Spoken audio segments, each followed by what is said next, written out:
ఈ వినాయక చవితికి ఏమీ హడావుడి లేకుండా ఒకే పిండితోటి నేను 5 రకాల ప్రసాదాలు చేశాను. అది మీతో షేర్ చేస్తున్నాను. ఈ ప్రసాదాలను మొదటిసారి చేసే వాళ్ళు కూడా ఈజీగా సింపుల్గా చేసుకోవచ్చు. మరి ఈ వీడియోని ఫస్ట్ నుంచి లాస్ట్ వరకు చూడండి. Welcome back to our channel. నేను లలితారామినేని. ఈ ప్రసాదాల కోసం నేను ఒక బౌల్ బియ్య పిండిని తీసుకున్నాను. ఇప్పుడు స్టవ్ వెలిగించుకొని ఒక బాండీ పెట్టుకున్నాను. ఏ బౌల్ తోటైతే పిండి తీసుకున్నామో అదే బౌలు, లేకపోతే అలాంటి బౌల్ తోటైనా వాటర్ తీసుకోండి. ఒక చిటికెడు సాల్ట్, ఒక స్పూన్ పంచదార, ఒక స్పూన్ నెయ్యిని తీసుకుంటున్నాను. ఇప్పుడు స్టవ్ ఫ్లేమ్ని సిమ్లో పెట్టుకొని మనం తీసుకున్న పిండిని యాడ్ చేస్తున్నాను. నేను పొడి పిండినే తీసుకున్నాను. కావాలనుకుంటే తడి పిండినైనా తీసుకోవచ్చు. నేను తీసుకున్న బౌల్ వచ్చేసి 1/2 kg అంటే 250 grams. ఈ పిండిలో కొంచెం ఉప్పు, పంచదార వేయటం వలన పిండి చప్పగా లేకుండా కొంచెం స్వీట్గా ఉంటుంది. అంతా ఈ విధంగా కలిసిన తర్వాత స్టవ్ ఆపేసుకొని మూత పెట్టుకొని పక్కన పెట్టుకోవాలి. స్టఫింగ్ కోసం ముందుగా 1/2 కప్పు బెల్లాన్ని ఒక గిన్నెలో తీసుకుంటున్నాను. కొంచెం వాటర్ని కూడా యాడ్ చేసి స్టవ్ మీద పెట్టుకొని కరిగించుకోవాలి. ఇప్పుడు బెల్లంలో ఇసుక, చిన్న చిన్న రాళ్ళు ఉంటున్నాయి కదా, అందుకోసమని తప్పకుండా ఈ విధంగానే చేసుకోవాలి. ఇలా ఒక పొంగు వచ్చిన తర్వాత దించి పక్కన పెట్టుకున్నాను. ఇంకొక ప్యాన్ తీసుకొని ఆ ప్యాన్లో ఒక స్పూను నెయ్యిని తీసుకున్నాను. ఇప్పుడు కరిగించి పక్కన పెట్టుకున్నాం కదా బెల్లం సిరప్ని ఫిల్టర్ చేసుకోవాలి. ఇప్పుడు ఈ సిరప్లోకి ముందుగానే గ్రైండ్ చేసి పక్కన పెట్టుకున్న ఒక బౌల్ పచ్చి కొబ్బరిని యాడ్ చేస్తున్నాను.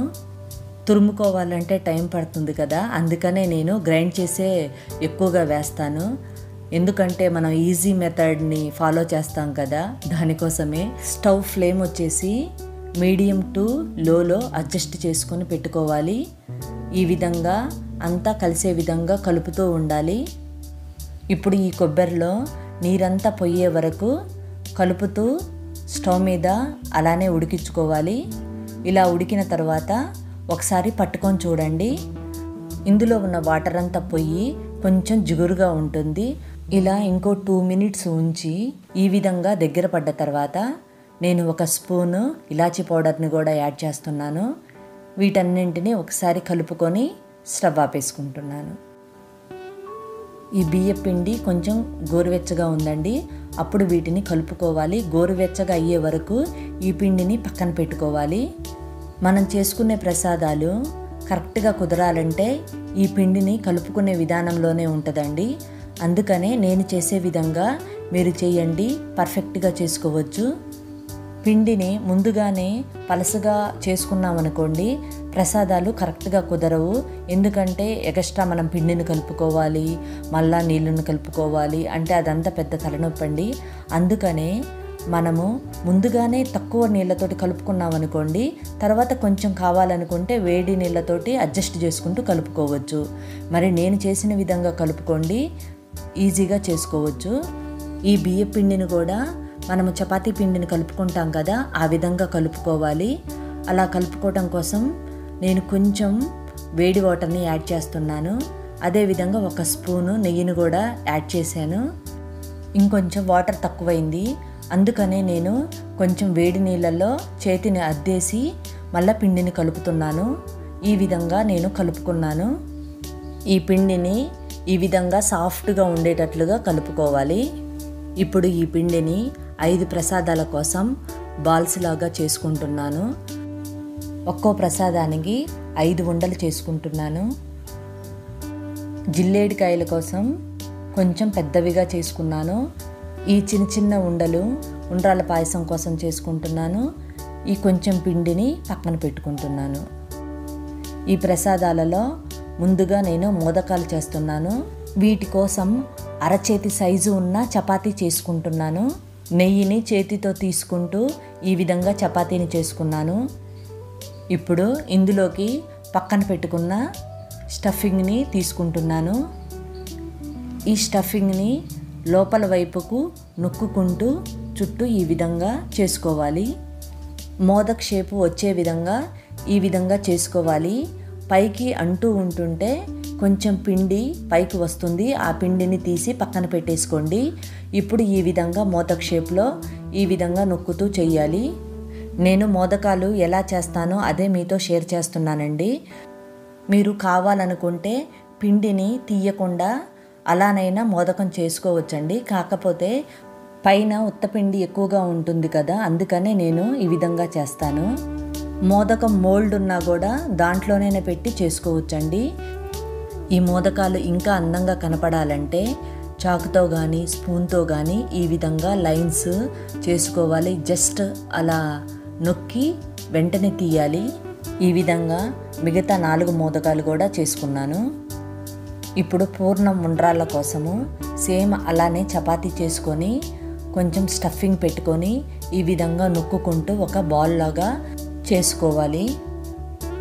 ఇలా బాల్గా చేసుకునేటప్పుడు క్రాక్స్ వచ్చినాయి అనుకోండి, కొంచెం వాటర్ని అద్ది ఈ విధంగా బాల్ షేప్ వచ్చే వరకు చేసుకోవాలి. ఇదే విధంగా మిగతా 4 పూర్ణం ఉండ్రాలను కూడా చేసి పక్కన పెట్టుకున్నాను. ఇప్పుడు పూర్ణం కుడుముల కోసము ఇది రౌండ్ షేప్ కాకుండా కొంచెం పొడవుగా ఉండేటట్లుగా ఇలా చేసుకుంటున్నాను. ఇప్పుడు ఇలా చేసుకున్న తర్వాత స్టఫింగ్ని పెడుతున్నాను. ఇప్పుడు కూడా ఈ స్టఫింగ్ని కొంచెం నొక్కుతూ ఇలా చేసి కుడుముల్లాగా ఈ విధంగా నొక్కుకోవాలి. ఇదే విధంగా మిగతా 4 కుడుములను కూడా చేసి పక్కన పెట్టుకున్నాను. ఇప్పుడు జిల్లేడికాయల కోసము ఒక పాల కవర్ తీసుకొని దానికి నెయ్యిని రాసి ఈ విధంగా చిన్న పూరీగా చేసుకొని స్టఫింగ్ పెట్టుకొని ఈ విధంగా వన్ సైడ్కి ఫోల్డ్ చేసుకోవాలి. ఇలా ఫోల్డ్ చేసుకున్న తర్వాత చివరలు ఉన్నాయి కదా, ఈ విధంగా నొక్కుతూ నీట్గా జిల్లేడికాయ షేప్ వచ్చే విధంగా నొక్కుకోవాలి. ఈ విధంగా మిగతా 4 జిల్లేడికాయలను కూడా చేసి పక్కన పెట్టుకున్నాను. ఇవన్నీ చేసుకున్న తర్వాత ఇంత పిండి ఇంత స్టఫింగ్ మిగిలిపోయింది. వీటిని ఇడ్లీ పాత్రలోనే స్టీమ్ చేసుకోవటం కోసం ఇడ్లీ ప్లేట్కి కొంచెం నెయ్యిని అప్లై చేస్తున్నాను. ఈ ప్లేట్లో ఈ విధంగా అరేంజ్ చేసుకుంటున్నాను. ఎందుకంటే మనము ఇవి స్టీమ్ చేసుకోవటం కోసము 5 మినిట్స్ కంటే ఎక్కువ పట్టదండి. అందుకోసమని ఒక్కొక్క ప్లేట్లోనే ఈ విధంగా అరేంజ్ చేసుకొని స్టీమ్ చేసుకుంటున్నాను. ఇంతకు ముందుగానే ఇడ్లీ పాత్రలో కొంచెం వాటర్ తీసుకొని స్టవ్ వెలిగించి స్టవ్ మీద పెట్టుకున్నాను. ఇప్పుడు ఈ ప్లేట్ని ఈ ఇడ్లీ పాత్రలో పెడుతున్నాను. 4 మినిట్స్ ఉడికిన తర్వాత ఈ ప్లేట్ని తీసి పక్కన పెడుతున్నాను. జాగ్రత్త అండి, కాలిపోతుంది. క్లాత్నైనా యూజ్ చేసి పక్కన పెట్టేసుకోండి. ఇంకొక ప్లేట్లో నెయ్యి రాసి పూర్ణం ఉండ్రాళ్ళు, అదేవిధంగా ప్లేటుకు కూడా నెయ్యి రాసి ఈ జిల్లేడికాయలను పెట్టి ఈ విధంగా స్టీమ్ చేసుకుంటున్నాను. ఇవి స్టీమ్ చేసుకోవడానికి 4-5 మినిట్స్ కంటే ఎక్కువ పట్టదండి. అందుకనే నేను విడివిడిగా స్టీమ్ చేసుకుంటున్నాను. ఈలోపు ఉండ్రాళ్ళ పాయసం కోసం పిండిని రెడీ చేసుకుందాము. ఇది మిగిలిపోయింది కదా, ఈ పిండిని ఒక గిన్నెలో వేసుకొని నీళ్లు వేసి పలుసుగా చేసుకోవాలి. నేను చేసిన విధంగా ఈ ప్రసాదాలు చేస్తే 1/2 అవర్లోనే చేసుకోవచ్చు. 5 మినిట్స్ అయిన తర్వాత స్టవ్ ఆపేసుకున్నాను. వీటిని వెంటనే కదపకుండా చల్లారిన తర్వాత వీటిని కదపాలి, లేకపోతే విరిగిపోతాయి. ఈ పిండి వాటర్లో అంతా కలిసే విధంగా కలుపుకొని పక్కన పెట్టుకున్నాను. పిండికి తగ్గట్టుగా బెల్లం తీసుకున్నాను. ఈ బెల్లంలోకి కొంచెం వాటర్ని యాడ్ చేసి స్టవ్ మీద పెట్టుకోవాలి. రెండో స్టవ్ మీద బాండీ పెట్టుకొని డ్రై ఫ్రూట్స్ ఫ్రై చేసుకోవటం కోసం 1 స్పూను నెయ్యిని తీసుకున్నాను. కొంచెం బాదం పప్పులు వేసి ఇవి కొంచెం ఫ్రై అయిన తర్వాత కొంచెం జీడిపప్పులను కూడా యాడ్ చేస్తున్నాను. ఇవి కొంచెం ఫ్రై అయిన తర్వాత కొంచెం ఎండు కొబ్బరి ముక్కలను తీసుకుంటున్నాను. ఇవి ఫ్రై అవుతూ ఉంటాయి. రెండో స్టవ్ మీద బెల్లం పెట్టాం కదా, అవి ఒకసారి చూద్దాము. ఇలా ఒక పొంగు వచ్చిన తర్వాత స్టవ్ ఆపేసుకుంటున్నాను. డ్రై ఫ్రూట్స్ ఫ్రై చేసుకునేటప్పుడు స్టవ్ని సిమ్లోనే పెట్టుకోవాలి. ఇవి ఫ్రై అయినాయి కదా, ఒక ప్లేట్లో తీసుకుంటున్నాను. ఇప్పుడు అదే బాండీలో కలిపి పక్కన పెట్టుకున్న పిండి నీళ్ళను యాడ్ చేస్తున్నాను. ఇవి గట్టి పడకుండా ఒకసారి కలుపుకొని ఇంకొంచెం వాటర్ని యాడ్ చేస్తున్నాను. ఉండలు లేకుండా ఒకసారి కలుపుకొని ఇవి బాయిల్ అయిన తర్వాత ఉండ్రాళ్ళను యాడ్ చేస్తున్నాను. ఇవి 3-4 మినిట్స్ ఉడికించుకోవాలి. ఇవి ఉడికిన తర్వాత నేను 1 గ్లాస్ పాలను యాడ్ చేస్తున్నాను. కొంతమంది పాలు వేయకుండా కూడా ఉండ్రాళ్ళ పాయసం చేసుకుంటారు, అది మీ ఇష్టం అండి. ఇప్పుడు నేను 1 స్పూను ఇలాచీ పౌడర్ను కూడా యాడ్ చేశాను. ఇవి ఒకసారి కలుపుకొని మనము డ్రై ఫ్రూట్స్ పక్కన పెట్టుకున్నాం కదా, బాదం పప్పులు, జీడిపప్పులని కచ్చాపచ్చాగా దంచుకొని ఈ డ్రై ఫ్రూట్స్ అన్నింటినీ యాడ్ చేస్తున్నాను.